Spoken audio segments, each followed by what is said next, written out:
All right. Mic check 1 2. Mic check 1 2.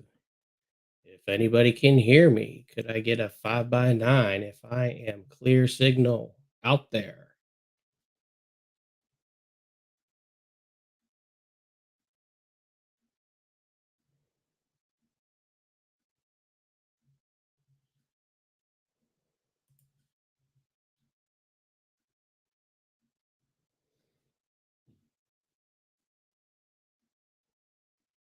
CQ, CQ, CQ. This is NukeVault Readiness channel on YouTube. If anyone can hear me, can I get a 5 by 9 if I am clear?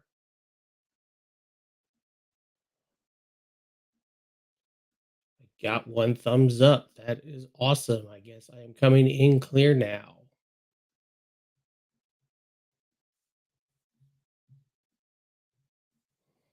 Thank you very much, Miss Michelle, for the thumbs up on that. We will go ahead and just kind of kick it for another minute or so, and we will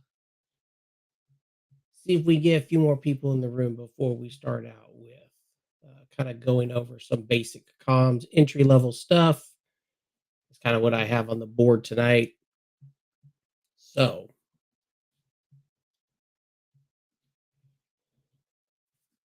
and as you can see, Pluto, the power armor guy, says hi as well. So,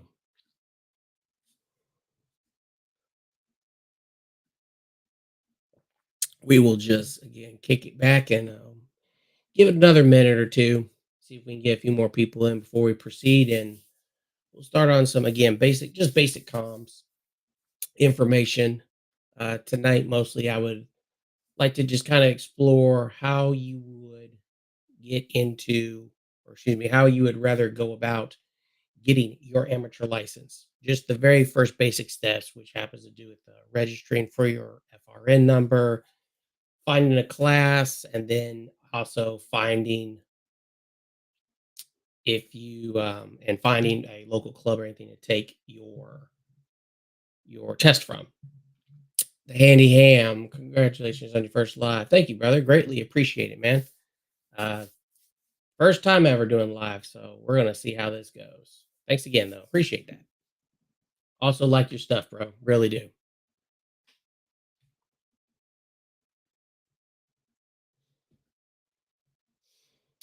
All right, and got some radios on the side here, just in case we do get to a little bit of FAQs or some questions and comments here, which I'm glad to answer as best as I can.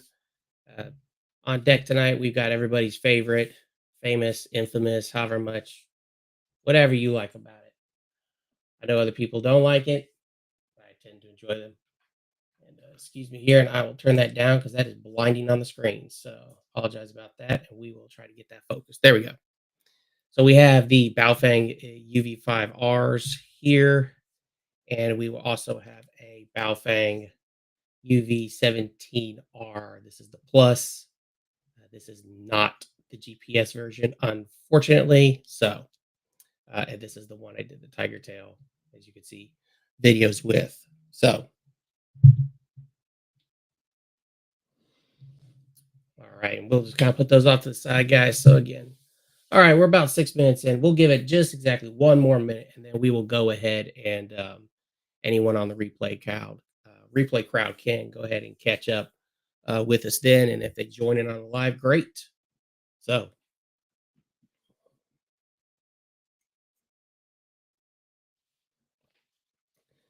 tonight's stream fuel is brought to you by coffee from, don't remember the local roaster. Shame on me. And I'm sorry that this is reversed. So let me see if I can go ahead and fix that there because I just noticed it swapped over on the video. So there we go, guys. Apologize about that. There we go. And probably my favorite mug right here. Ham radio is not a it's not a hobby. It's a post-apocalyptic life skill.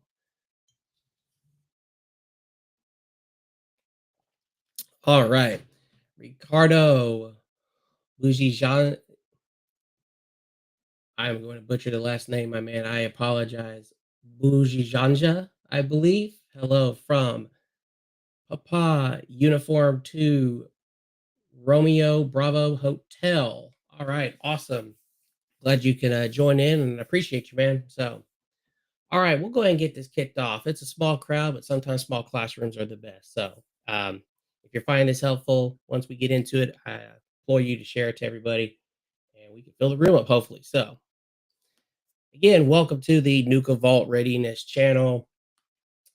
If you have followed me for some time or if you've watched any of my videos, you will know this is a faceless channel.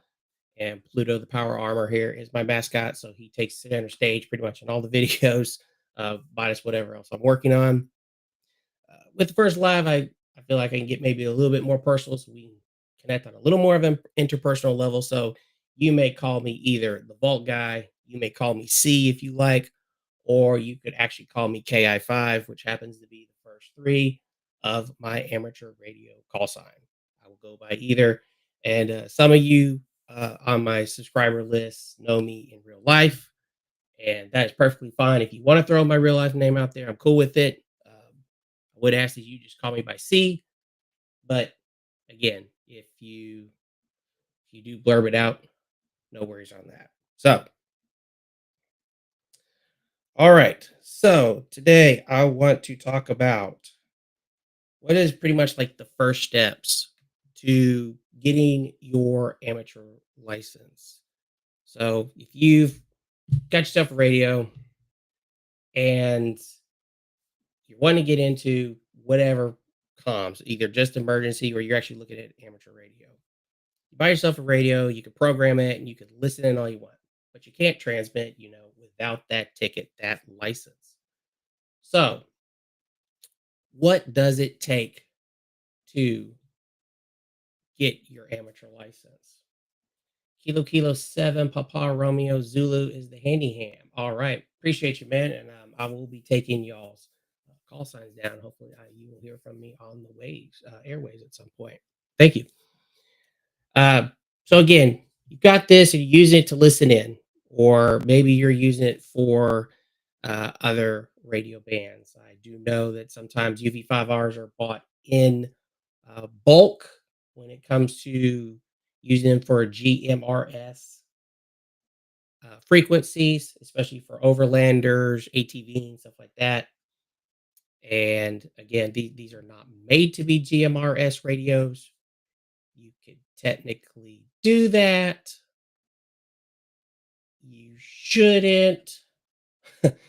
I don't endorse it, but it happens. So we're going to leave it at that. And that's another video or another live topic for another time. So 13 handhelds now by the handy ham. Well, you've certainly outdone me, sir. I think I'm only up to about 8. And general license. Oh, congratulations, sir, for being general and be able to pretty much get on all the HF waves, HF bands. Excuse me. I actually just got my amateur ticket in late September, so I was a general for about 2 years before I got amateur extra. That is, yeah. So congratulations on that. All right, so what's the first thing you're going to need if you're truly interested in getting your amateur radio license? What's the first thing you're going to need? Well, you're going to have to register with the FCC. Yes, I know in today's day and age, we don't like giving our real life information up to Big B, the governor, whatever you would like to call him. But that's just the nature of the beast. There, side note to that, there are services out there I have seen. It's actually been a while since I've seen an ad for it. That there are services where you can put your name in and all your information in, and you can pretty much sign up for like a PO box instead of putting in your actual address with the FCC.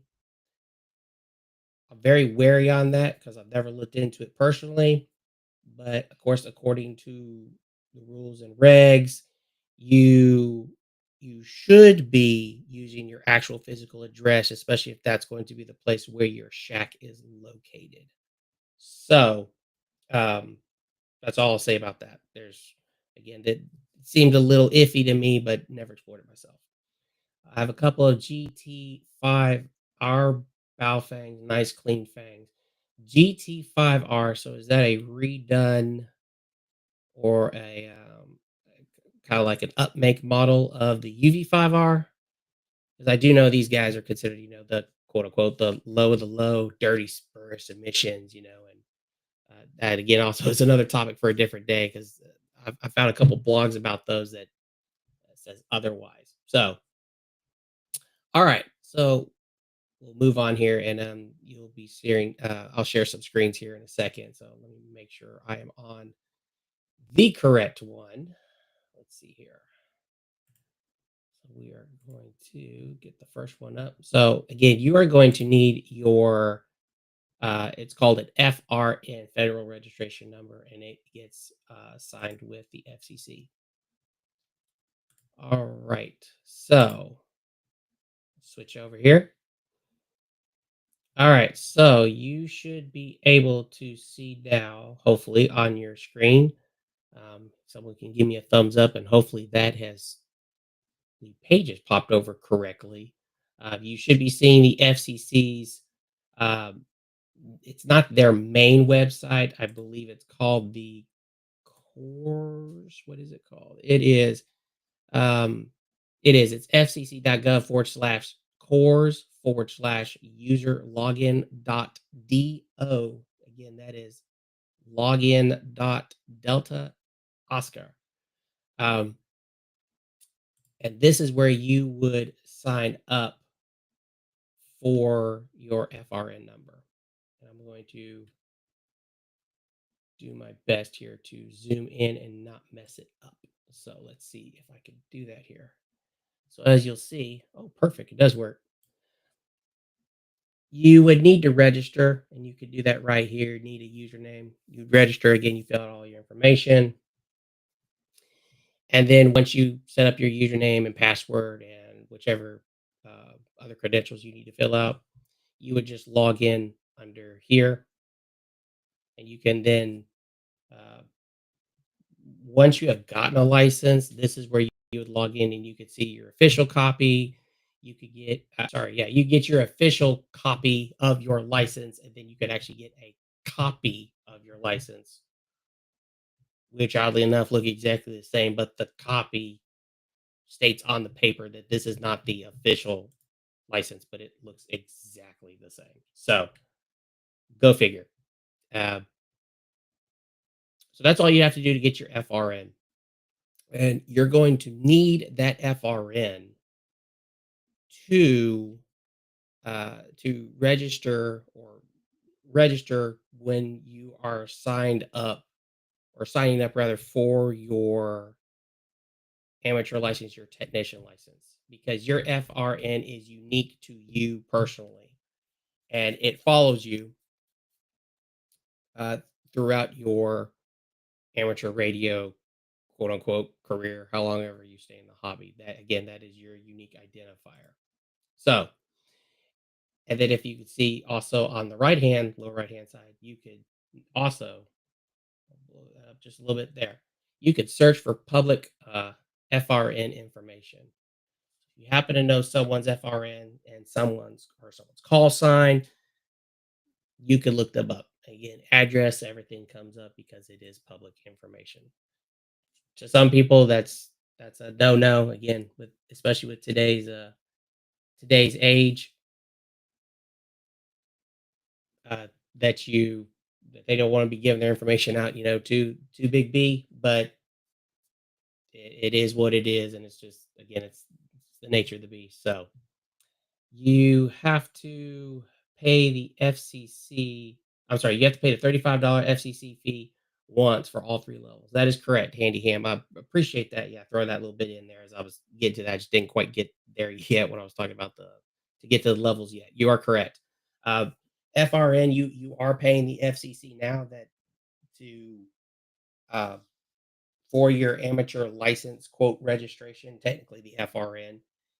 I took my first test over a little over 3 years ago, and you didn't have to do that. It was free to sign up for the FRN, but then there was a small fee associated with taking the actual test, which that leads into a good segue of going in for the now trying to find the test itself.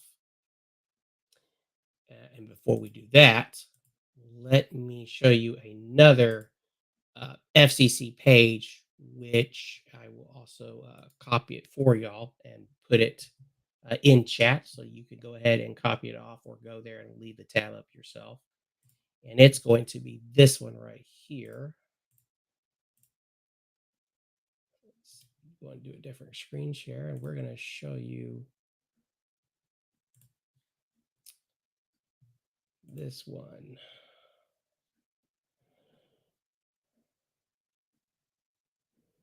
All right. On your screen now should be radio operator FCC. Oops, sorry. User profiled FRN registration. So this is a basic summary of how you would go about it, and they do have this nice and easy video to watch on how to navigate it. Quick sidebar: sometimes I personally agree with several hams that say navigating this website should be your test, and you shouldn't have to take a tech test. Just learn how to operate this thing should be a test in itself. Should be the test rather, because it can get a little hairy at times. So, Miss M Martinez, hey there, appreciate you joining in, appreciate you watching. All right, so uh, again, that's just a little side note helpful there for you. And I'm about to drop the link right now. Let's see if I got that correct. Copied that one. And let's see. All right. So in your chat, it should be there now. That would be the website that you are currently viewing with a quick overview on how to get your FRN and the helpful YouTube to kind of walk through it as well. So then basically the last part of that, once you've gotten an FRN and you do have to wait a little bit, I think mine took several days. You don't get it immediately. Once you put in your credentials and you pay, you do have to wait a little bit. Uh, Time varies. And then once you get your FRN, now you are ready to take your first amateur license test, which is called the technician level. And the one way you're one way you can go about, of course, is finding clubs. Is you could do this officially through the ARRL website, which is the American Radio Relay League, and that is pull it up on the next one here. All right, so this is the ARRL's official website right here, and I'll drop that down in the chat, and this would be their training session of their website.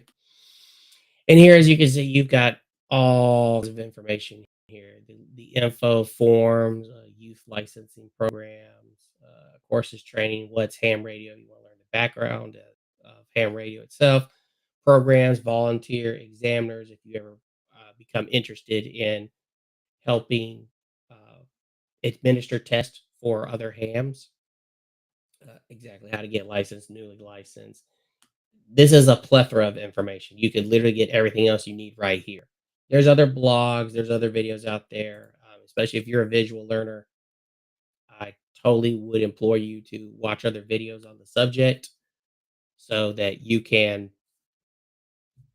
may be able to navigate it a little bit easier than rather just reading all the literature because it can be a lot to take in all at one time. So, and then once you're here, then this is the way I found my local club that I'm a part of. There actually is a subsection here that helps you find official ARRL licensed clubs. First, I will drop this link down below for y'all. This will be the training section of the website right here from ARRL. And then let's see if I could pull it back up. It would be let's see, the Gordon West. This right here, this section, the Gordon West. This is probably one of the better study guides to use for your ham radio test. And there's something that's very different about the ham radio test compared to, I would say, maybe other licensing procedures out there. And that is that you have to know how to pass the amateur radio test by just knowing the answer. You don't technically have to apply all the science that is there, or rather, you don't have to apply all the scientific information in the book or on the subject matter to pass the test. You just need to know the answer. And that was actually something that my mentor told me when I first got a book. It was actually a study book that was how RF works, how what the frequency bands are, what is a frequency band, and how does this work? How does that work? How does a transceiver work? And he's like, that's good. That's all good to know, but you could learn that down the road. There's no need to learn that and solidify that in your brain for right now just to pass a test. The ARRL really just wants to make sure that once you're taking the test and that you understand pretty much also the rules and regulations. That is, in my opinion, that is the one part that you do need to know pretty firmly going into taking the test and be able to regurgitate certain things about rules and regulations because there are power limits. There are about stepping over people. There's a lot of it is radio etiquette, which is a big thing. So that one I would say is something you really need to again know concretely going into the test. Everything else that you can learn almost like on the job, you can learn in the hobby. You want to know how antennas work, you can learn that later. You have to know the answer to get through the test, but you don't need to sit there and do hardcore logarithmic math to totally get this to pass this test, especially at a technician level. I think I studied for a, about 3 weeks and I went and took my technician's test, and I passed it the first time, missing a couple of questions. So it's not a super hard test, so don't be scared if you start reading into all this information about how things work. How's that? It is again, you'll learn as you go. I'm just now over 4, no, almost 4 years into this, and there's still plenty I don't know. There's a lot of it still goes over my head, so I'm slowly learning as I go. Uh, but anyway, if you go to this section right here, I'll copy and put that down for y'all. The Gordon West books are a great preparatory study guide to use. Literally, how the question is worded in the book and how the answer is worded is exactly how it's worded on your paper when you go take the test. So if you have great memory and you are good at memorizing tests, you will do well. Period. That's how this one works. So besides getting yourself a study guide and you're signed up and now you've studied, you need to find a club that will help you take your exam because the exams are issued by volunteer examiners that coincide and work with certain divisions within the ARRL. And there's also two others, and right now their name is escaping me, of associations that help administer the test. So the section you're going to need when you want to find a club, you may just have to do a search, and I'm probably going to have to do that. Let's see here. It's going to be it's going to be find a club.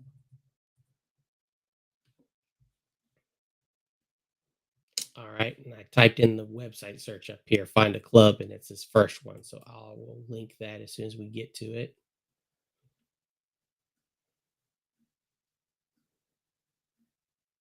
And again, this site, the ARL, it's pretty intuitive to use. There's just a plethora of information. So you know, you can get overwhelmed quick, but don't let that discourage you. It again seems like a lot, but don't let that get you down. Okay, so this page right here is the find a club from the ARRL. So not all amateur radio clubs are ARRL affiliated. Try saying that 5 times fast. But the ones that are affiliated, uh, I don't ever want to say have higher standing or have more perks per se, but they are recognized. So they they sometimes get in direct contact with divisions or area people from ARRL, and so of course there's some ties and there's some uh, camaraderie made in that essence that because they're closely linked to the national association. So, but if you'll see right here, so this is the find a club page. And what you do is you could put in your zip, your city, your state, the division if you happen to know it where you are, the section of ARL. You do all that and you can find a club near you. And I think as you see, we are up. Are we in Alaska? I think we are. Okay, so it's just started by state. So as you can see, each one of these is up here. So for instance, we're going to just click on Juneau's Amateur Radio Club. And I'll blow this up just a little bit for y'all. All right, so as you can see, basic information. So call sign is Kilo Lima 7, uh, Juliet Romeo Charlie. Contact's name is Ernst W. Mueller, and he is Kilo Lima 2 United Hotel. Here's his email.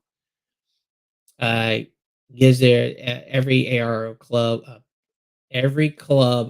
affiliated with the ARRL. There we go. Uh,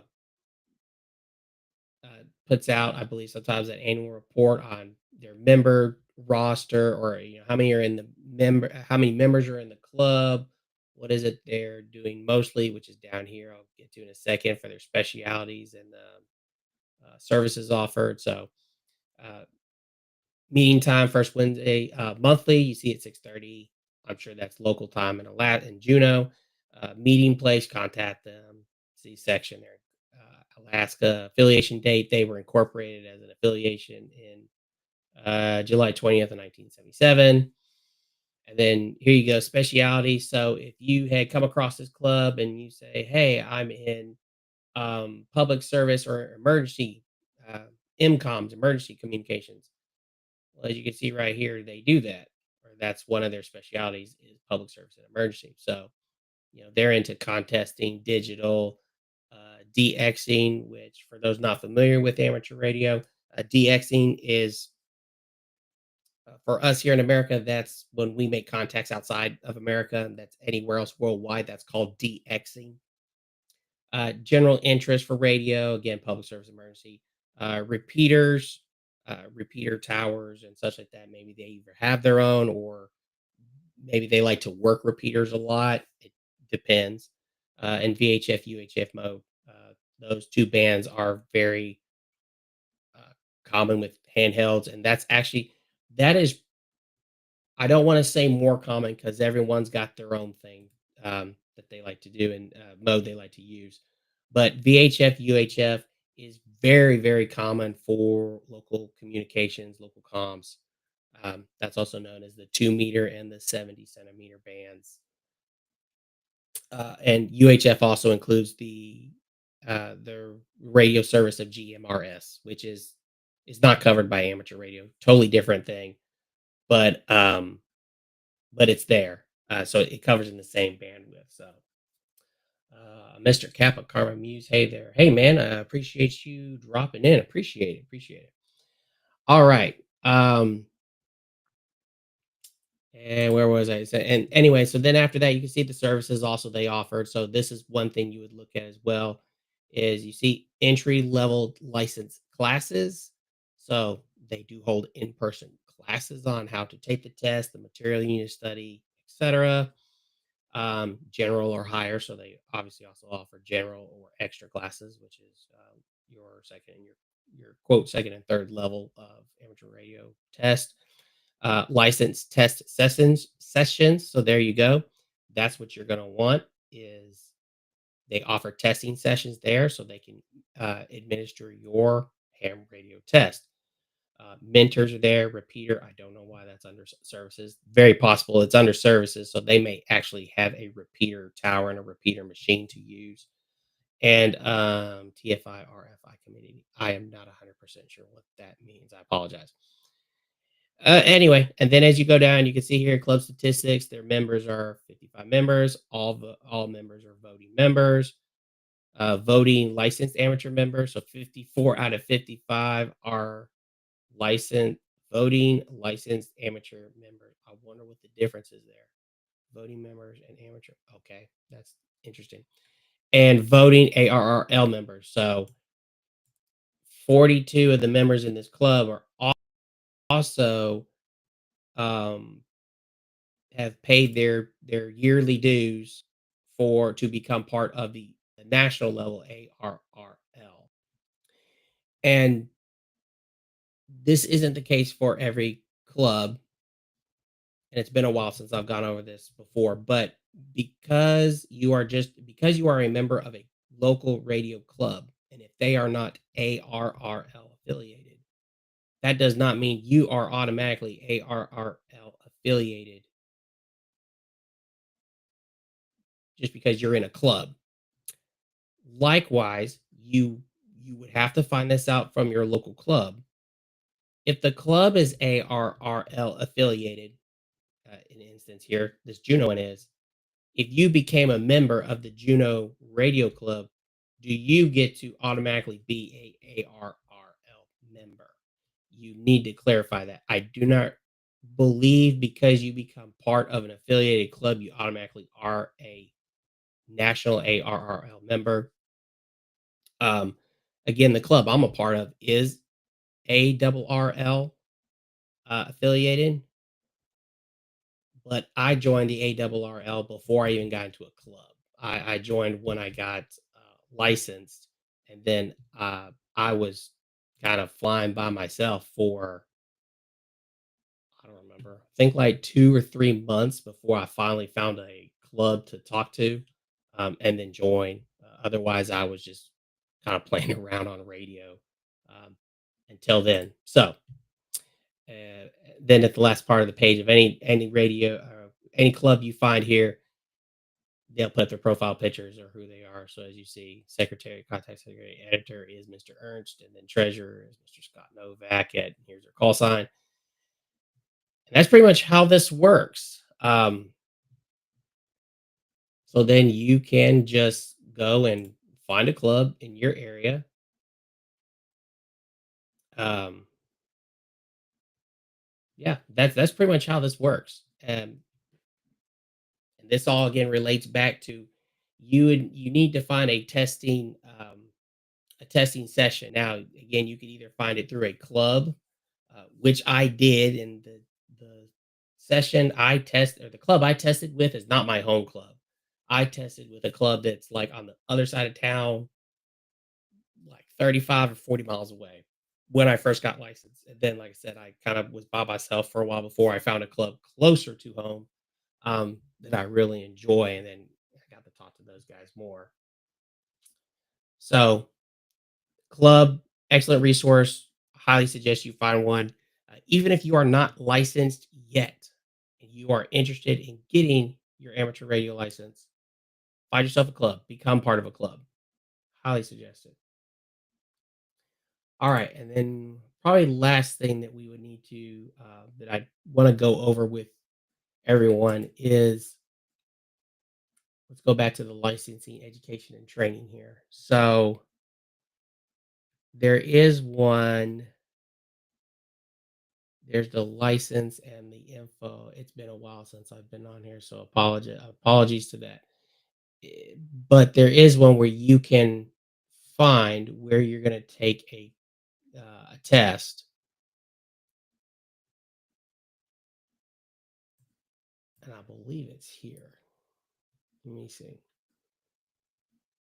Oh, another important part of ARRL's website under the licensing. Here is all the information you need. Here's the application fees. Here's the CORS registration system, which I showed you a bit earlier from the FCC. So these all have direct links to there's your FRN registration, the ULS system. I'm not going to go too much into that, but I will show it to you.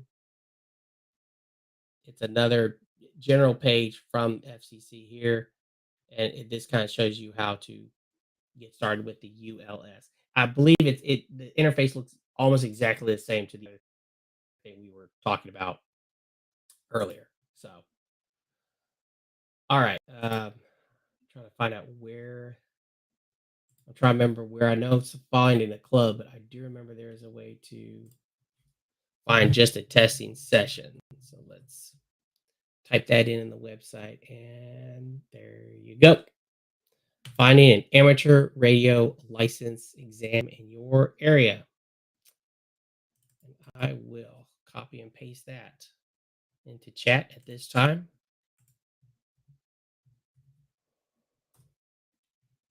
There you go. So this page right here, you can search up where you will be find a amateur radio license exam in your area. More specific, the search content lists information returned. So zip code, you can just get a wide radius mileage of where you live or whatever your zip code is so that you can find it. And as you see, exam candidates, you're required to register in your core system and receive your FRN number before exam day. And for FRN registration information, see item 4 in the exam session requirements. This is a great also hyperlink to go to. They show you everything you need to bring, such as number 2 pencil, don't have your phone, et cetera, et cetera, et cetera, when you think of things like for a proctored exam.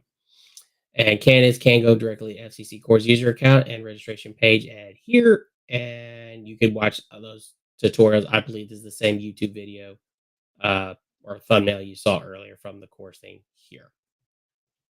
So there you go. And then you can just put in your zip, state, country, start, end date if you're pressed for time. Like it said up there, I highly suggest you just put in a zip code and you put your radius because as you get more specific, it may be like, oh, I live at this zip, and I live in this town, but the zip covers a whole county, and you're in a town, and the town's only whatever 10 miles wide. It's not going to look for anything other than the 10 miles wide because you put the town in, especially if the zip is an entire little town. So that's how that works. So that's pretty much the steps you need to take. Again, I think that let's see here. I think that's everything basically you would need to get started on your path. Uh, get yourself a good preparatory exam book. You can. I highly suggest Gordon West since it is just a copy and paste of what your test will be like. It's actually just a book of all the questions and answers, and I kind of liken it like to the SAT test or something like that. You get the entire bank, but you're only gonna get about a fifth of all those questions. So you got to study the whole book. But again, Gordon West's book is great because it is an exact copy and paste of the uh, how the test is laid out before you. So if you're good at memorizing tests, you'll have no problem. Handy Ham study does Zoom testing online. I did not know that. Okay, cool. Thank you. And mine cost me $14 for each test. Yes, and thank you for bringing that up, Handy Ham. The So when you do go take your test, there is an additional fee to take the test. If I remember correctly, and yes, Handyham, I believe it's 14. There is a dollar amount that the session can charge you um within a limit, but I do think it can change because shoot, I want to say mine was 15. But again, I'm sure it's subject to change within a limit, and that just kind of recovers the materials or anything that the VEs, the volunteer examiners, and the session in total had to order from ARL, and if the club had to pay for something out of its pocket, sometimes travel expenses. That's pretty much what that little bit of charge to take the test covers. Again, it's in the FCC rules that they can charge for it. As of several years ago, it was free to sign up for an FRN number. Now it's $35. So uh, I'm not crying over spilled milk about it. I kind of am that it's for everyone that's newer and wants to get into the hobby. That it it now costs to just get your FRN number, but again, it is what it is, and it's it's business basically. So, but yeah, thanks Andy Ham for bringing that back up. I totally forgot about that. So, all in all, you are looking at in the case of myself, you're looking at $50 total. That's that's your FRN number. That's paying for taking the test one time. Um, and I'm gonna be careful with what I say here, but if I remember correctly, it's $15 for whichever the price is. It's for the session.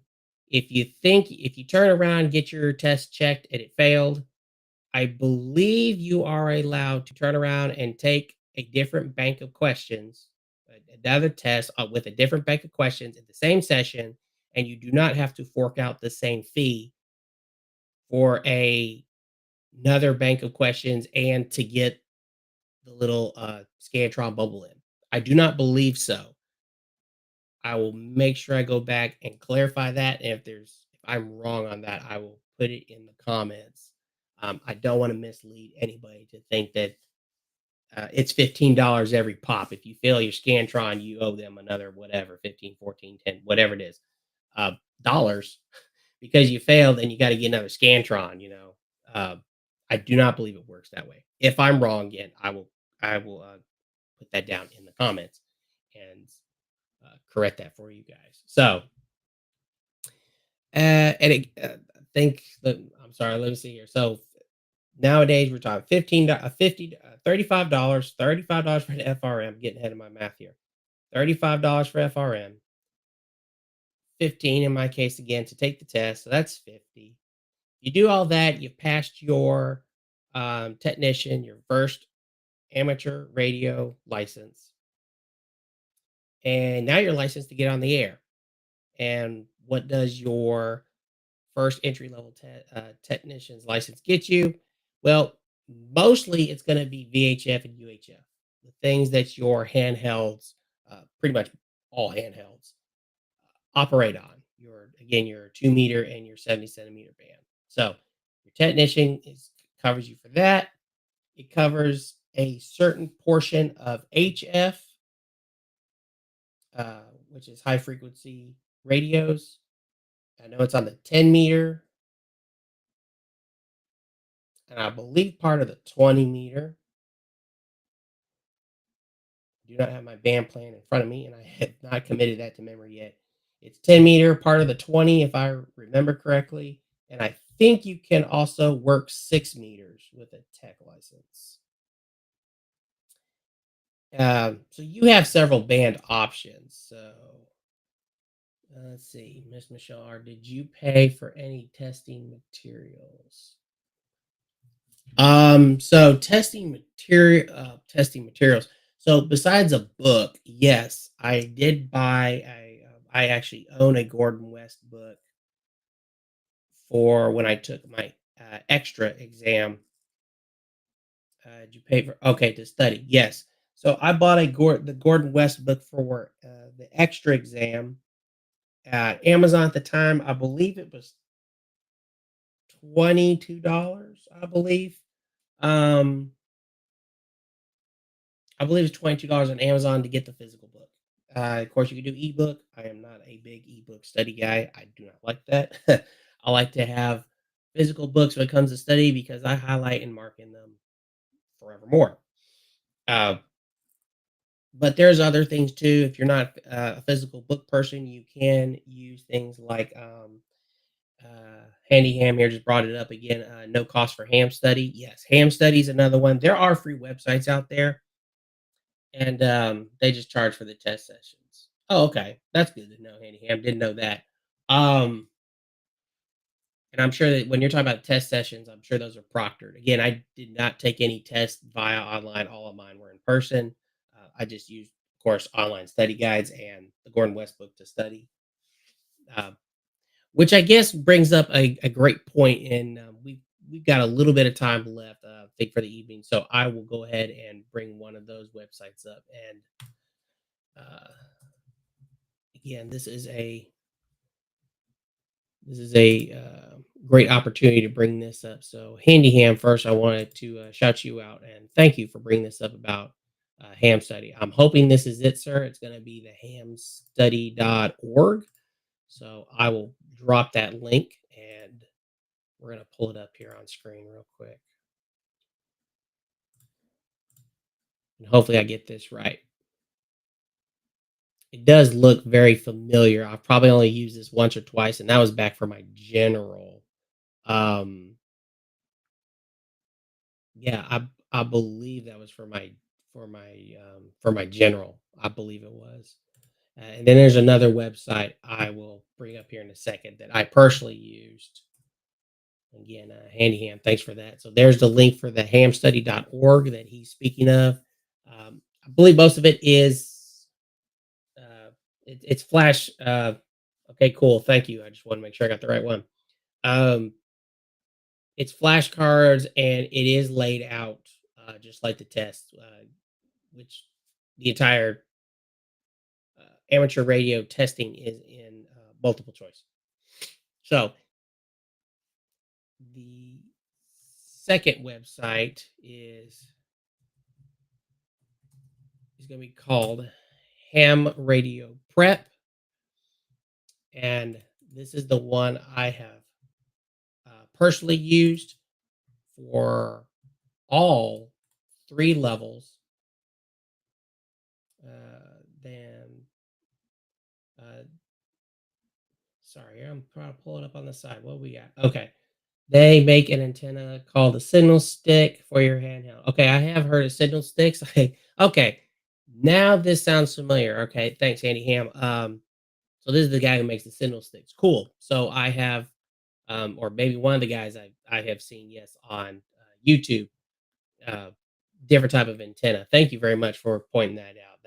That's actually a workshop uh, video I'll probably do because I've found a couple others who know how to make their own. But that's cool. Thank you.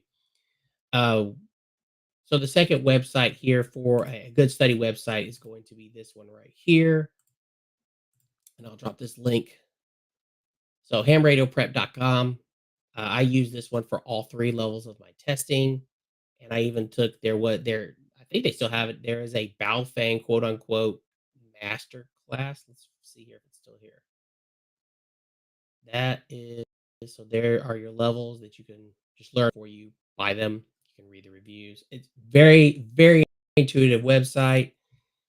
And for me personally, I am a very visual learner. Ham radio prep.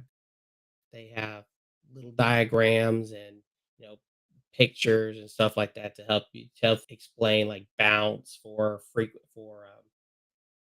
for your radio signals, how ionization and the atmosphere works, how buildings interfere. They do have some blueprint designs on there to help you understand capacitors, resistors, what they look like in a symbol in a blueprint. So again, it kind of covers all three of the bases for learning. If you're visual with the videos and such, auditory, everything is recorded, so you can just listen to it if you want. And then, of course, also visuals, just reading if you prefer to do that. And you could take the practice test over and over and over and over again for no fee. There is something up here where or maybe it's at the bottom here somewhere that they updated their website since the last time I was here. Yeah, it's at the very bottom. You could go right here. You could do free practice testing if you just want to try test out and see if you like it. And it looks like as of right now, you can sign. They got a holiday sale going on, and you could sign up to just take your technician here for $35, or you can go ahead and get both of these. You get technician general for 55, or you go ahead and pay 79, and you get all three of them. Which this looks like it is the technician general extra, and then you see the beautiful little Baofeng UV5R right there. They have a quote Baofeng masterclass. I think I just mentioned that, but I was looking for it. I didn't see the symbol on there. So anyway, um, I'll drop the link real quick here for hamradioprep.com. Very good resource. I That gets my stamp of approval. I again used it for everything thus far. Handy ham. I appreciate the love, man, and going ham here, as they say on the comments. Appreciate that. Love that antenna. I have college electronics background. Okay, cool. And without the background, specialized study might be. Without that background, specialized study might be better. Okay, I could see that too. Yeah. Um, and that's kind of the cool part about the amateur radio hobby service. Technically, it is a service, but it's also grown into a hobby. And again, there's just so many aspects of it. You can be the electronics nerd and you can, hoard a bunch of radios, transceivers, receivers, whatever, and take them apart and have fun all day in your workshop doing that. There's a swatch of amateur radio enthusiasts who try to see how far they can talk worldwide on the lowest amount of power. Uh, Not to get too far in the weeds, but that's called using QRP power, which is really really low power. So there's a swatch of radio enthusiasts that love doing that. There's a swatch of radio enthusiasts who like to um, look at, use, and build their own antennas. I kind of self-identify as one of those because I have built my own antennas, at least a few of them, tried them out, and I do buy a bunch of other stock antennas like your Nagoyas, your Abris. Uh, I've made several videos on those if you'd like to go back and watch them, especially the tape measure. It was a 2 meter tape measure. It did better than, well, it still currently outperforms my Ed Fong. It's a totally different type of antenna, but just the way it reaches and how far it can get is way better than trying to put a vertical antenna on a pole. Um, Again, totally different matter for a different video, different live. Be more than happy to go into that. And yeah, and also if you let me know if you would like to see a live about going through antennas or maybe a particular radio, especially if I have it, be more than happy to do that. So let's see, Beachstone Corporation. All right, Kilo Juliet 5 Hotel. I'm sorry, lights getting at me. I should remember your call sign by now. Kilo Juliet 5 Hotel Tango Kilio. Hotel Tango Kilo. Yeah. All right, cool. You are current. You are a 5x9, sir. I got you in. Cool. Um, let's see, Mr. Civi Vortac. Hey, all right, man. Hey, appreciate you joining in, brother. I know who you are. So yeah, appreciate it. All right, everyone. Well, I think that kind of covers everything for bare basics. Again, a lot of this you will learn as you go. Um, Peachstone Corporation. Mike. All right. Mr. Mike, appreciate you jumping in, sir. Glad to have you. I'm gonna go ahead and switch back up here and Pluto's beautiful face will pop back up here. There we go. Kilo. I feel that. Right on. Right on. All right. So again, I believe that is the barest basics that I think you need to know to get into the actual amateur radio service itself.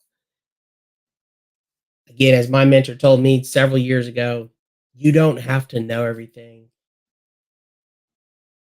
And that was something hard for me to let go because I wanted to understand the material before I took a test. Just learn the material to pass the test. Remember everything to pass the test. Except, and again, in my own opinion, except learning the amateur radio etiquette and the etiquette and the rules and the regulations. I highly, highly suggest that those you do again concrete into your memory before you take the test. And if anything else, you don't know anything else about radio, take that with you when you exit that test. Because again, the moment you get your license, you are responsible for what you say and what you do on the airwaves. Now, with that said, Symbiote Switch Music, Venom, and the Carnage. Long name there, brother. But hey, and welcome in. Glad you could join us this evening. Uh, but again, with that being said, you're gonna trip up, you're going to find roadblocks, and you are going to probably feel uncomfortable the first time you get on a radio. I know I was. um, and sharing information is a great way to solidify your own understanding. Amen to that. I appreciate that. That no truer words could be said. It's one of those that this is a hobby slash it is a again first off it's a service but it has grown into a hobby so but it is a service and a hobby where you will learn as you go and you are going to make mistakes, yes. um I've mentioned this several times in my videos, and I'll say it here again. Get yourself a radio, the all beautiful and powerful Baofeng UV5R. People love it, people hate it. I don't care whichever the two you you you are. You love it or you hate it. I don't care. It's a radio and it does its job. Buy you one, learn how to program it. Truly, um, learn how to program it and learn how to just listen in to people. I have great fun with local repeaters and my handhelds, handy cam. Absolutely. Um, I do as well. And I'm gonna be honest with you. I have fun with handhelds. I have fun with my mobile quote base station, 2 meter, 70 centimeter. So I can talk to repeaters. Where I live, um, you know, where I live, handhelds just don't reach the repeater. So Civvy, super chat, cheers, and squawking 76. Haha, Civvy, appreciate the super chat there, man. Really, thank you, brother. Thank you, brother. And squawking 76, yes, sir. And cheers to you, man. I'm not having one of those tonight, so just still drinking coffee right now. But yeah, it's yeah, it's great fun just to listen. It really is. You'll learn the lingo. And personally, I think before speaking or before even getting on the radio, learning the lingo was hard enough for me. And that was intimidating, especially your phonetic alphabet, you know? Um, let's see. Ghost of Rust Urbex. Hey, all right. Hey there, Ghost of Rust Urbex. All right, cool there. Um, appreciate you joining in, man. Uh, again, the phonetic alphabet screwed me up for the longest time. And I've heard it several times, in war movies and stuff like that. So I was like, oh yeah, this sounds familiar. But then to learn it to the point where you know it just as well as the alphabet and you can repeat it without fail, without falter. That was probably my first biggest hurdle. Uh, learning that besides listening to people and then just learning how the lingo goes, especially 73s, meaning, pretty much a goodbye and, best wishes is 73. And then when people say QSO and, I'm looking for people to talk to and all of that, it comes with time. It definitely comes with time. My local repeaters are linked all the way up and down my state. Okay, well that is cool. I actually live in an area that also has a linked repeater system. I believe it's up to 10 repeaters now, and yeah, it covers a great distance, man. It really helps. Actually, without giving too much away, I live in the deep south, and there is a repeater that technically is, I think, third 30 miles. I think it's 30 miles as a crow flies. But it's on top of a super tall building. And I mean several hundred, thinking like 500, 600 feet up.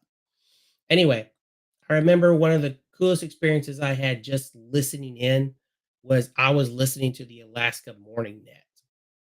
And at first, hearing all these people, on a Baofeng, on a stubby, on a rubber duck antenna, I thought, okay, now this is cool. I'm hearing people chime in with their call signs, and they're from some Alaska, some Washington State, California, and I go, whoa, am I really getting? And again, it wasn't until later that I learned. I was like, oh, okay, they're talking via a linked system. Okay, that makes sense. This is not verbatim, but it's like, oh, this is like an off-grid internet system, or how it works, relay system. It's a relay system. So I was like, oh, okay, that's cool. Here I am thinking this little guy right here is receiving California. And I'm like, no, that can't be right. But again, just one of those things. It was fun to hear, and then it wasn't till I learned more about the science behind it. Go, okay, well that makes sense. But I'm kind of bummed that my little radio didn't get to hear, 800 miles away. But hey, live and learn.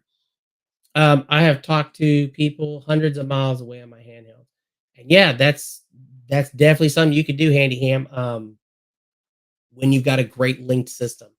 I think the one that I can access, I'm not going to even quote the square mileage coverage, but as a crow flies, I think from its southern, like its southeastern, all the way to its most northwestern point, or maybe its most northern point, um, it's something like 100 miles.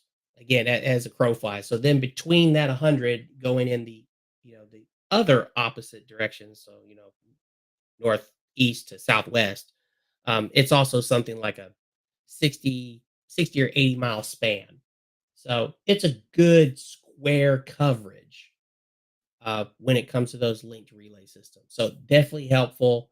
Uh, could kind of go on all night talking about just how local comms work, and just we kind of rag chew back and forth. That's amateur talk for just when you want to shoot the breeze and and just talk about random stuff. So uh and I don't think I mentioned this at the start of the stream, but like I got into amateur radio as an emergency comms backup. And again, if you're relatively new here, welcome. If you've been here a while, my channel is more about having a preparedness, you know, mindset of what happens when this doesn't work. That's the way I like to look at it.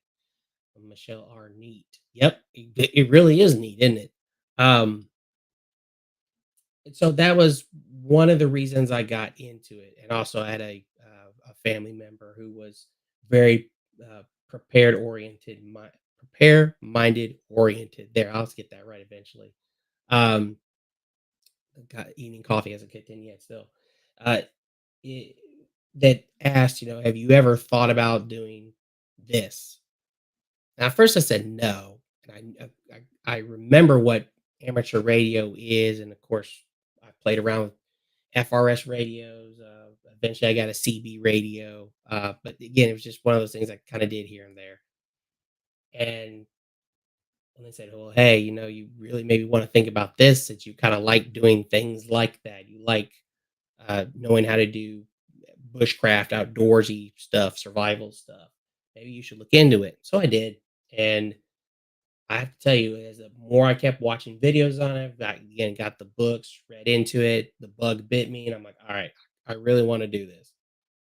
And then after I got my first license, I studied again as soon as I got my first license, and I became a general like within 4 months of becoming a tech. So I went up to my second level license within 4 months of getting my first, and then I joined my club for one of the very first winter field days, and that was my first experience with HF radio, and then being able to talk and listen to people now across America, and knowing that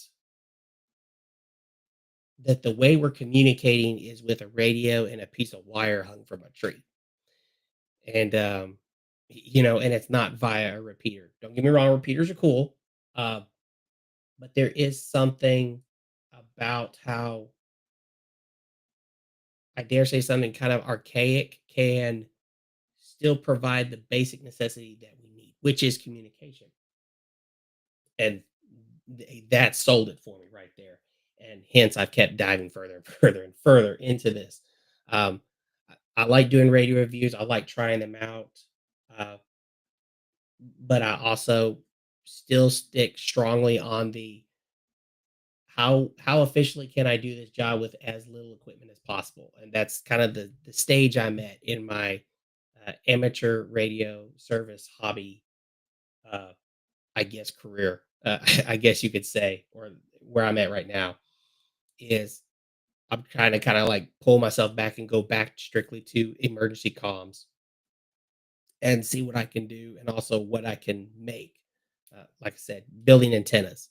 I I've got one on the desk that I hope to start in a couple days, and it's going to be a antenna made out of a slinky, uh, probably tuned for 20 meters on HF, and I've already watched some videos on it, and it can be done. So I was like, all right, I've got to replicate this because it's a piece of speaker wire, a $2 slinky, and not counting your radio, whichever it is that you have, anywhere from several hundred to $1,000 up for your HF radio. Again, I say it's for antenna materials and minus some coax, what, $20? I know that's a real short run of coax, but $20 and you've got everything minus the radio that you need to talk to. the outside world, and I do really mean like way outside your area. Currently, an antenna I have is only hanging like 8 feet off the ground, and it's sloped into a tree, and it's I think it's like at 20 feet at its highest point in the tree. And I made my first DX contact on that, and I think I was only using like 50 watts or 60 watts. I think. Um, yeah, I think I was. And that's all I was using on sideband, which for those that don't know, 100 watts is pretty much top end. If your machine truly pushes out a full 100 watts in HF, sometimes it does, but of course, run of coax length, there's electrical loss, all that good science that goes into it. Um, but my first DX on 20 meters was I talked to the Canary Islands, um, which is right off of Spain. I think it was like at 8 o'clock our time, or here, Central Standard Time. And again, that was one of those experiences I had that just went ahead and bit the bug. Excuse me, that the bug bit me again. I'm like, okay, now I'm back interested because I try to sit down and practice when I can. If I'm not just on handhelds here talking to VHF, UHF, I try to sit and practice my HF, and of course listen in every night. And that's some of the coolest stuff too is just turning on an HF radio, listen to people calling out, trying to get someone else to talk to them. I mean, shoot, if I can't reach them, I'll just listen to conversations and hearing people in Europe. Um, um, and when you listen to them, just talking from Europe or wherever, and they're just chatting, it's amazing. It's cool stuff. Again, just it's amazing. I don't really have words for it. Like it's kind of surreal overall while you're still learning all this stuff. Ghost of Us Urbex. I have a partner who runs radio while we're on the field. I'm assuming that means field. Okay, that's cool. Urbex. So I'm gonna assume, yeah, you are urban exploration or something. Yeah, I mean, shoot, that right there is. I could probably think of a exaggeration, but I could probably think of 100 reasons right there why you need a radio, especially if you're urbexing. Um, yeah, that's good though. At least you've got someone that is forward thinking and thinks on the terms of they need to carry radio. Um, if it's not to reach back to the community, the outside world, whatever you want to call it, for actual help in case you guys are in trouble. I'm sure it's also just for you guys within your I don't know what you call yourself, but yeah, between your urbex team, uh, that's good. Again, that's good. You got someone that's forward thinking for that. So,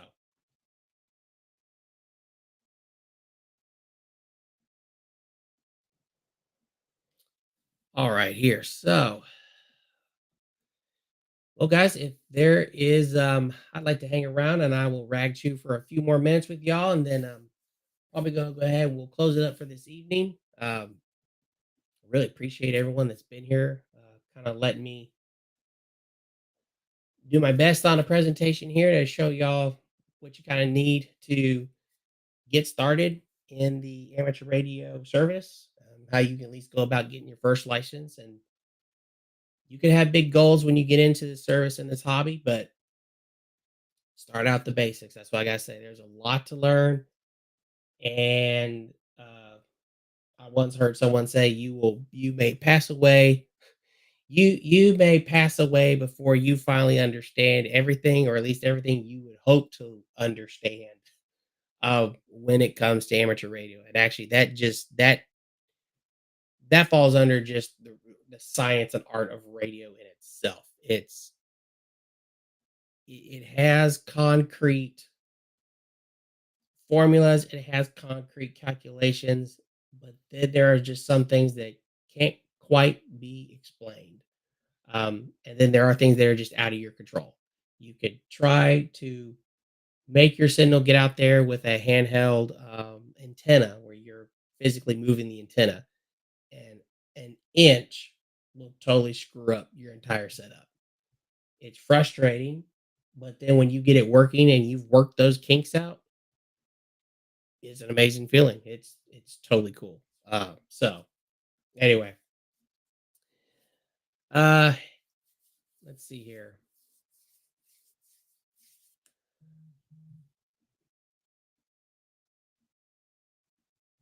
Let's see here. That's the overlay. Trying to see if we can get the camera a little bit better on the focus on but I know the light's a little bright too, so I'll turn that down one. It may that was the wrong way. There we go. Let's see. Probably gonna have to just because it's bouncing off the work mat here, so just lay the radio up there. I know it's gonna focus in and keep his beautiful mug right there so he can so he can be the star of the show. Oh no, that's not gonna work. We're just gonna do that then.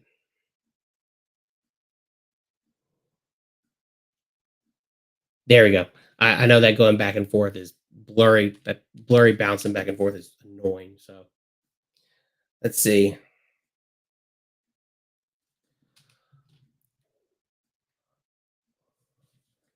All right. Does anyone else have any questions or comments? I'm glad I'm open to answering what I can. Giving in some insight before we shut her down for the evening.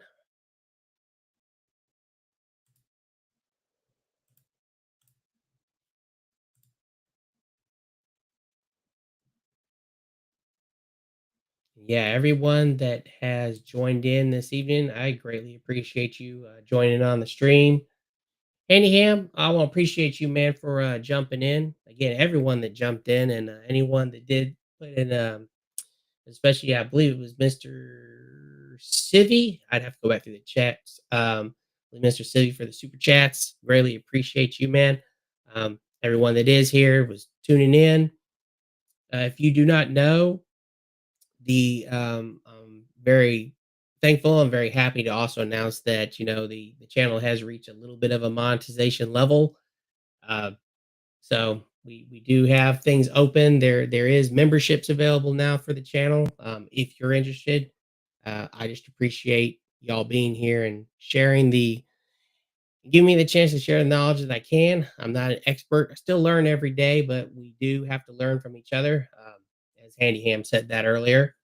Um, I said, man, I appreciate you and you know, let's see. Peachstone Corporation. How do you simplex through this is a great question. Awesome question. How do you simplex through 5 miles of trees?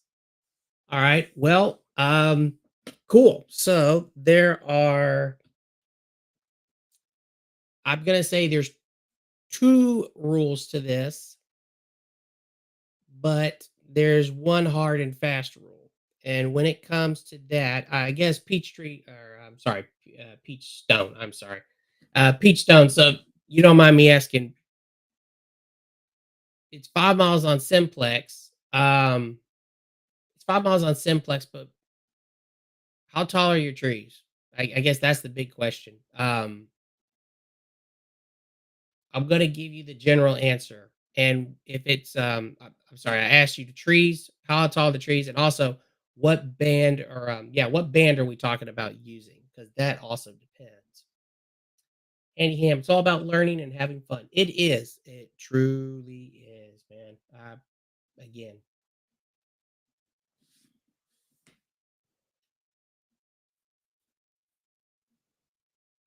and as I wait for Peachstone, I will. Oh, okay. I'm gonna assume those are the trees. Okay, 89 feet. So we'll round up to a nice number. 100 feet. All right. So if it's 100 feet tall trees, let's say if it's simplex, so I'm saying you're gonna be 2 meters, 7 centimeters, 2 meter. Okay, that's about right. Okay. Oh, 80 foot. Sorry. Okay, so 80-foot trees at 2 meter band. All right. The hard and fast rule is when it comes to VHF, the 2 meter, aka the 2 meter band, your antenna's height is might. Um, your antenna's height is might. And the closer you can get to clearing the canopy, the better. Now, um, you're on 2 meter band at 80 feet. So unless your antenna is on a tower and it's close to the canopy, because that could easily get you simplex 5 miles, I think, if you could almost have your antenna as tall as the canopy. Again, which wouldn't mean it's on a tower. If it's not on a tower and you're limited on your height, then the best thing I suggest would be using a directional antenna like a Yagi antenna. And for those who are not familiar with that, a Yagi antenna is directional. You can almost think of the old school TV antennas, things that have arrays going out from each side on a big boom, a big centerpiece. The elements they stick out from each side, and I'm not going to get into the science behind it, but what that does is that focuses your power through focuses your power on where you're pointing it. So um, for Peachstone, that could work when you use a Yagi, a directional antenna like that, since you're going through trees. If it is thick forest canopy, then you're also going to still have to take in consideration height. If it was, you know, sparse and you had a few trees between you and whoever it is you're trying to reach on simplex, and he's only 5 miles. So if it was, a few trees around maybe your property, then it's open country, and then he's got a few trees, you'd probably be able to do it with an antenna at, I don't know, 15, maybe 20 feet. If it's thick forest, you're definitely going to have to get it higher. Um, Now, um, what that height will be, I don't know. That is definitely a trial and error thing, even when it comes to directional antennas. And there's many different builds for directional antennas. It depends on how high that gain is. So if you're using 2 meters, so if you're using a handheld to shoot through a a Yagi, a directional antenna, then I don't know what your gain would be on your Yagi. So your gain may up that output. It may turn from essentially um, it would turn like 5 watts into like 20 watts or something like that as you're going through trees. Um, I got a couple other questions here, but I see Peach Stone just tried back, so I'm sticking on the topic real quick, guys, and I'll answer you all's too. Tried a Yagi today, 60 watts, no go, thick trees. Oh, wow. Okay. A Yagi, 60 watts, no go, thick trees. Yeah, then that's a real thick forest, even with 60 watts. So I'm gonna just again, I'm trying to remember here about builds of Yagis.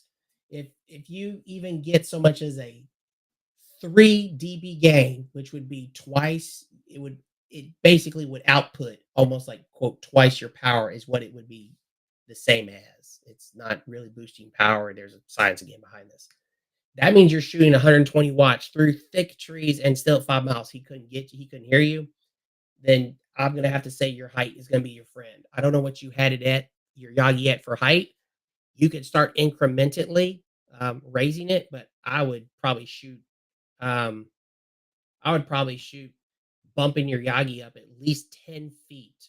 Um, or better yet, just do it a whole wavelength higher. So it's 2 meters, so you need about 6.2 feet. I'd bump it up a whole wavelength, and then you can kind of measure it going up that way. And crazy, you can hear ISS 4,000 miles away.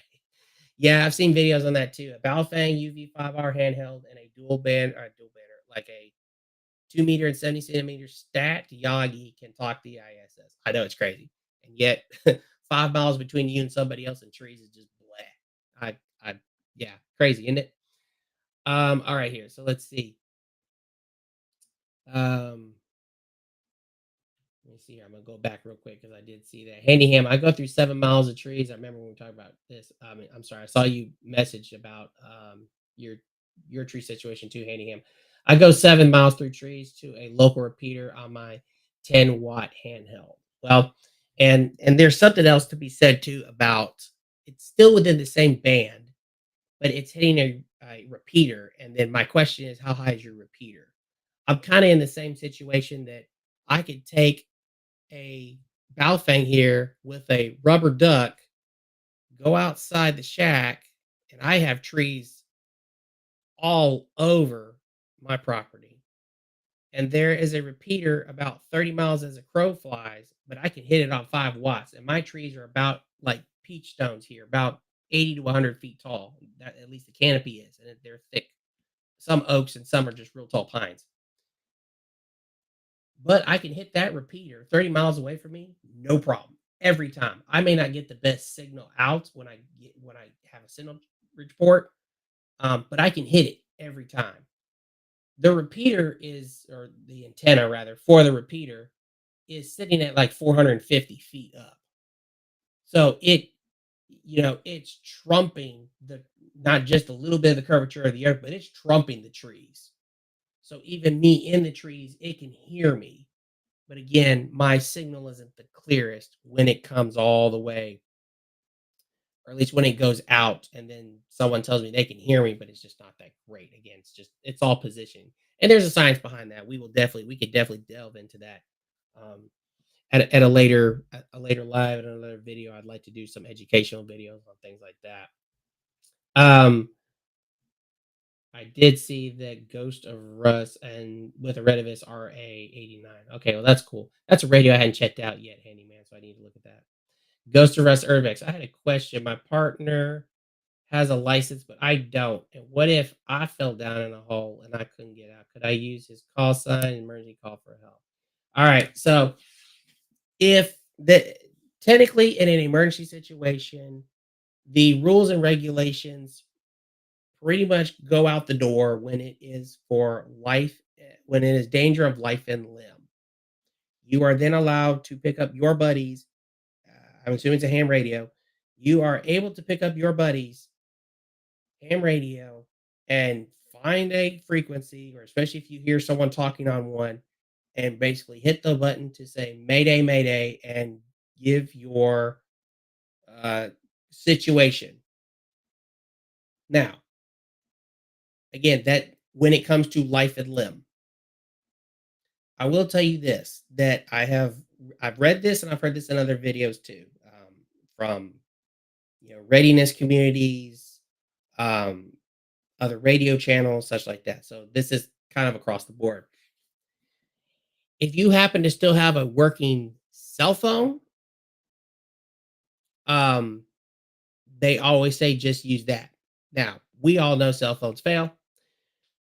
We know we've had national outages before. So if you happen to be in one of those spots where yes, your cell phone reception drops to zero, and yeah, you're laying down with a broken leg and it's just not working, but your buddy's sitting right there and you both have no cell phone service, go for it. Absolutely, that is fine. And guess what? If your cell phone comes back up and someone says, "Oh, you did," don't worry about it. Just those rules went out the window if it's life and limb. And unfortunately, uh, that was sort of the case a couple months ago when Hurricane Helene went through South Carolina or excuse me, North Carolina and Tennessee.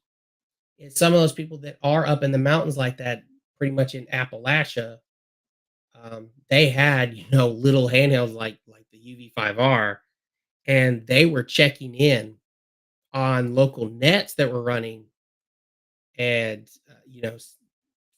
paraphrasing, some people were saying, "Hey, we've heard they're going to clear this area. I live here. Can they bring a chainsaw? Do they have a mule that could pull a log out, etc.? Or hey, tell my parents, tell my whatever, my relatives that they live on in this side of the state, but can you pass on a message that I'm okay?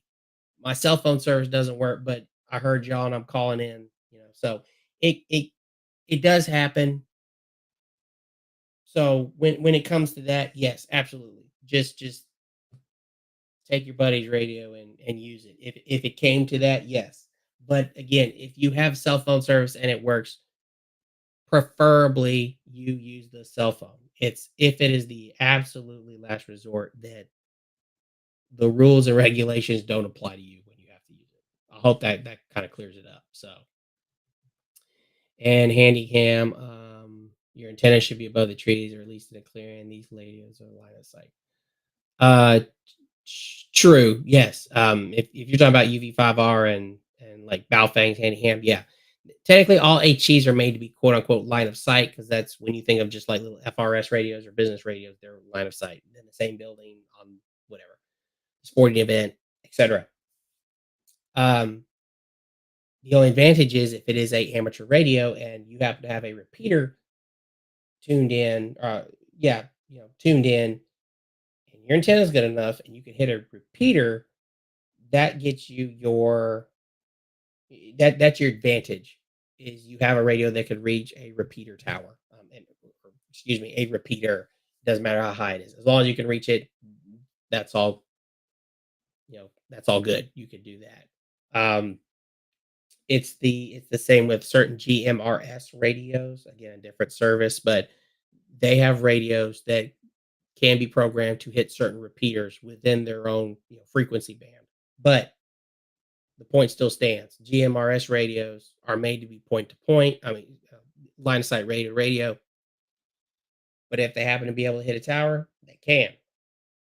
That's the only big advantage. That's not the only big advantage, but that is a big advantage compared to FRS radios, which I like to call kid radios. I know that's not proper, but I'm talking about little blister packs you get from Academy or wherever, and you're going hunting, or you and your kids are going hiking, and no one's going to be no more than a couple 100 feet away from each other. Um, and you need to make sure everyone's okay, or I'm leaving my tent site to go to I don't know, the restroom and the water fountain, or I'm going to the snack station, which is like a tenth of a mile down the road back at the ranger station, to do that. I took a pair of FRS radios the last time I went camping out in the hill country of my state with my buddy, and I think the restroom was about a fifth of a mile, roughly, about yeah, about point 0.2 away from our camp, and we were backcountry camping in a tent. So you mean there was nothing there, and there's literally no cell service back there. So we used those on most of our hikes too, because we took different paths and went to scope out different things and such. So they have their purpose. Every radio has its purpose. It's just again, it's a matter of how you use them. I have extra batteries for most of my radios too. I do for most part, man. On the Baofangs, I really decided to keep around, but uh, most of the time I've stuck with the stock battery because I usually carry some type of charging brick. Nothing small either. Usually it's one of the charging bricks that has a fold out solar panel with it, like a little 4 or 5 panel. Something that would charge your cell phone at least from dead to a full charge once. And if it will charge a cell phone, it would definitely charge a battery at least once. But that also comes um, carrying one battery and knowing that you only have that also comes with the practice and the I don't want to say the skill, but I guess it is the practice and the skill of knowing when to use your radio, when to turn it on, and when to transmit. Because if you took just the stock of this, which don't get me wrong, I think it's like 1.8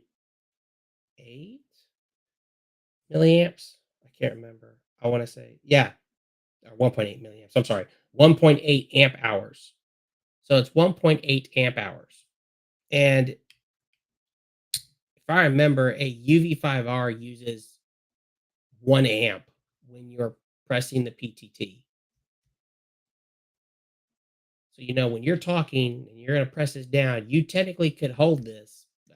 You could get full energy, full battery usage, 1 amp for about 1.5 hours, 1 hour and 45 minutes, continuously holding it down before it dies. Now, imagine you're in, maybe something like Ghost of Russ said. What if you're solo, or again, what if you're backpacking and you have to get hurt? You can't get up and walk. Your cell phone doesn't work.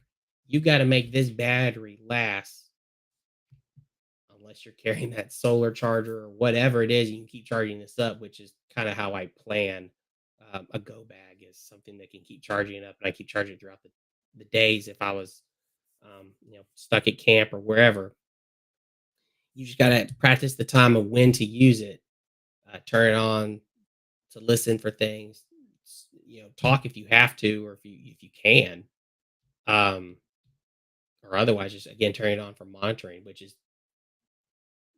that's just good practice too. And that's what I did, even camping. Sometimes I took my it wasn't this particular. I used my 5RM with a different antenna on it, and just for fun, I listened while I was out there in the backcountry, and I found two nets, and I was able to check in while I'm out in the middle of nowhere. So that was cool. I also use ham radios as police fire scanners. Yep, that's a good thing too. Um, becoming dangerous. Evening becoming dangerous. I'm glad you could jump in, man. Kind of caught us on the tail end, but I'm glad you're here no matter. I'm glad you're here nonetheless. I'm definitely going for a second cup of coffee after this. Anyway, I use my ham radios as police and fire scanners. I used to have those set up like that, man, but for around here, there and oddly enough, it's in the small town that my club is in. Um, there is becoming dangerous. Thank you. I kind of was. I'm talking towards the screen here, and the mic, yeah, is over here. It's kind of off to the side, but I appreciate that. I tried to turn it up. Let's see if that works better. Um, I'm sorry. Yeah. So the fire department scanner or the police scan frequency I had, oddly enough, is in the same small town that my club is in.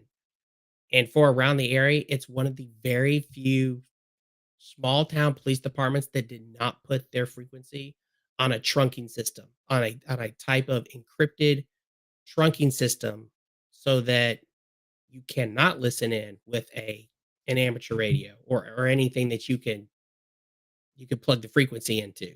So that's the unfortunate thing about a lot of them. So unless I don't even know if DMRs, digital mobile radios, will work.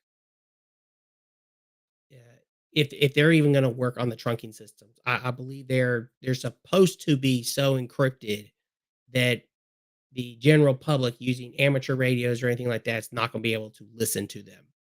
You're probably going to have to get a particular scanner, or excuse me, a particular radio, maybe even something like they use to get those frequencies. And I don't want to sound bad, say that's a shame, but it's great if we could kind of listen in what's going on. So I'm sorry, our town just switched to a trunked system about 2 months ago. Yeah, that's going to be the thing. I think is they a lot of them are going to be going over to trunked because it's quote encrypted and the public's not going to be able just to listen in. Uh, Again, sometimes I think that's a shame because you now no longer are in the loop. It's you know, I'm not gonna sit here and play like devil's advocate of why you should and why you shouldn't be able to listen to it, but I do understand. I do understand the purpose that they have to trunk and keep it encrypted so that only their personnel is listening.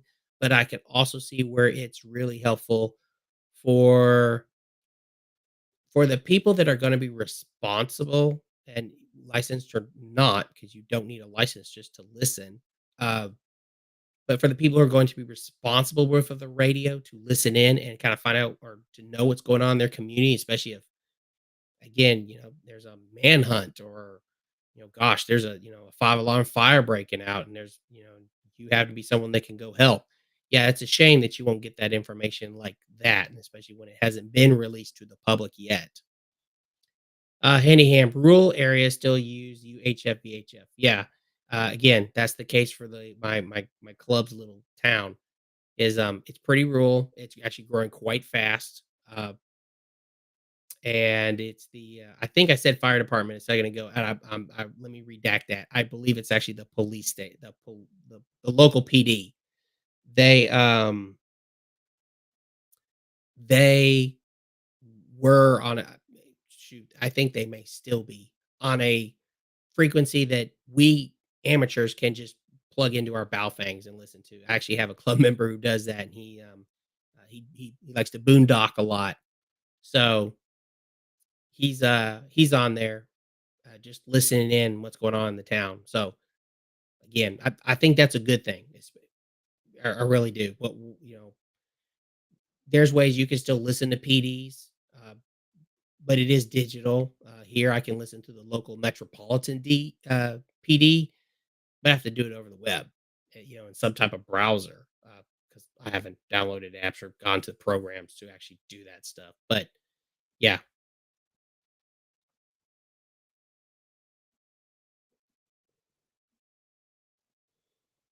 like I said, that's a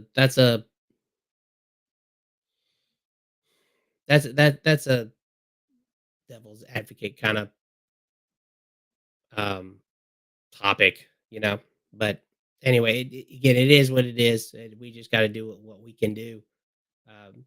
Again, that's why not just emerging communications, but using communications as a service, not necessarily to make PSAs, but when we use them as amateur operators or shoot, even CBers or GMRS, um, that you're still able to share that information with other radio operators. I think the ATS-25 receiver, decodes digital signals. Okay, huh? I wasn't aware of that, but that would be interesting. Hmm. I have thought about getting a. I actually just got a, not mine. I just picked up a DMR from a guy that got interested in amateur radio, and he hasn't taken his test yet, but he wanted because he wants something to listen to in his area. Former law enforcement, so he still wanted to kind of listen and have something for a emergency situation. So I got to program that. So that'll be my first DMR to kind of play around with and get it programmed for him.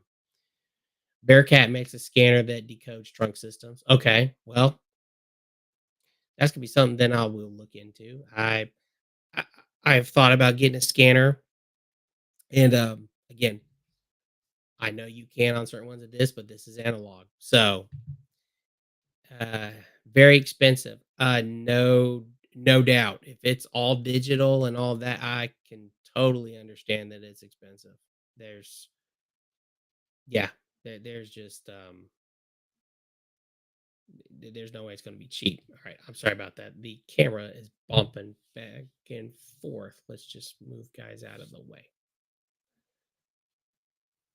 It may be the brightness. I apologize about that. I may have to go ahead and set the actual focus myself. So, okay, that may be better.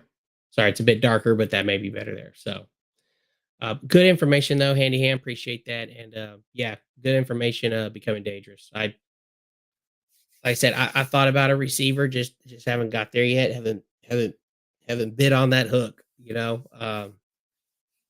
I've got things right now that I actually kind of need to like trim down some of the quote unquote radio collection.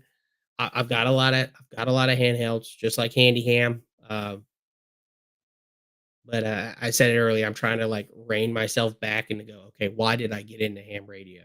Um, what started me down this path, and it was using radio for emergency comms primarily, and with that is doing the best I can with very little equipment, especially when it comes to the point where if we do have some sort of mm, you know power grid down, or even storms. Again, here in the South, we went through, was it Beryl? Yeah, it was Beryl. We went through Beryl. That was about I think 4 full days with no power. And with the backup things I had and a generator, was able to keep the fridge and freezer going, which was great. I was able to have a backup battery system for my radios, even my quote base station for 2 meters, 70 centimeters, and my antenna stayed up. So the only problem is the local repeater at the club, which kind of helps out the area, went down because it only had about a day or so of backup uh, power. So then it would have just been line of sight, which don't know too many people right around my immediate area in my kind of like sleepy town who have it. So most people were several miles away. So we had an earthquake and tsunami evacuation the other day. Oh wow. So that would be on West Coast, and I'm not going to call you out. So I'm assuming you're on the West Coast somewhere then, Handyham. I do remember hearing about that. I think someone told me about that the other day. Was that yesterday? Seems like it was yesterday. So yeah, as my motto goes, you always got to be getting ready. That's yeah. Went to high ground with my went to high ground with my handy talkies. Well, you know what? You got to take with what you got, man. I personally. Oh, okay. All right, cool. Oregon coast. All right, cool. Yeah, you got to take what you can, man. You got your phone. You got to take something else too. I have a whole go bag, and I think one day alive, I'll kind of just do a kind of a breakdown of a go bag that I've done before, especially just a comps bag. I have a couple go bags anyway, but they usually all include a walkie of some sort. So plus my cat. There you go. And you got to take the critters with you too. Can't leave critters. Pets are like family. Can't leave them behind, especially with that kind of disaster that could happen. That's good on you, my man. Um, all right. So we are at wow, we have really done a long live tonight. It's a little longer than I thought, but you what? It's totally worth it. Good conversation. I appreciate all the input and the questions. We got anything else we kind of like to touch over before we call for this live? And if you made it this far and you've watched it and you're watching this also in the replay cloud and the replay crowd, um, you can comment down below as well. And anyone here that's still listening, if you want to, go ahead, chime in on live chat or after the video ends, you can comment below. Um, what would you like to see next? So I think this was great. Everyone kind of learned from each other, ask questions, see what we can come up with. And like I said, if I don't happen to know it, I will definitely be uh, looking for it, and I'll search it with y'all to see what we can kind of figure out. It is the best way to learn is always sharing. So, all right, we got anything else we want to cover real quick? Anything else?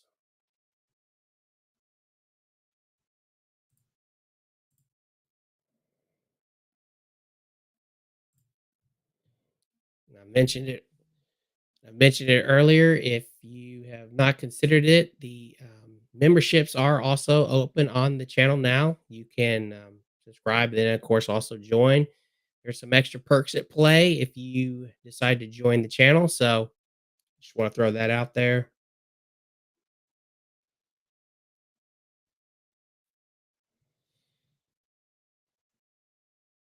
All right. Yep. Good night and 73s to you as well, Handy Ham. So, all right. I think with that, we are going to go ahead and call it an evening. Again, everyone that tuned in, appreciate. If you're watching this on the replay crowd, I appreciate you jumping in, checking out the video.